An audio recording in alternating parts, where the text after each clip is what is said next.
তোমার ভাগ্যে জুটাইতে চাও, তোমাকে যেন তেন ভাবে পড়াশোনা করলে হবে না রে, তোমাকে ভালো করে পড়াশোনা করার মতো পড়াশোনা করতে হবে।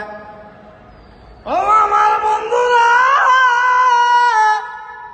কয়েকদিন আগে তুমি মহসিন হলের একটা ঘটনা হয়তো দেখতে পেরেছ। তার গার্লফ্রেন্ড তাকে নির্দিষ্ট সময় যখন তার বেকারত্ব অবস্থায় ছিল, সে কিন্তু তাকে ছেড়ে চলে গিয়েছিল। বন্ধু, এখন কিন্তু সে বিশেষ ক্যাডার হয়ে গেছে। বাজানো,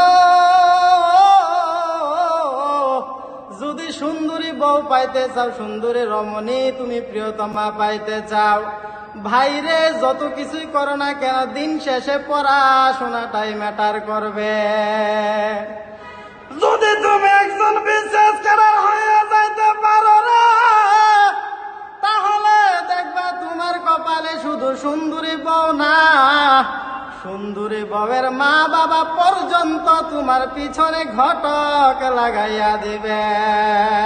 কথা বলো ঠিক কিনা? শুধু সুন্দরী বউয়ের ছড়াছড়ি, সরকারি কর্মকর্তাদের সুন্দরী বউয়ের অভাব নাই, সরকারি সচিবদের সুন্দরী বউয়ের অভাব নাই, সরকারি বিশেষ ক্যাডার শিক্ষকদের সুন্দরী বউয়ের অভাব নাই। অতএব ভাইরে, যদি সুন্দরী বউ তুমি পাইতে চাও, তাহলে তোমাকে বিসিএস ক্যাডার হইতে হবে। কথা বলো ঠিক কিনা?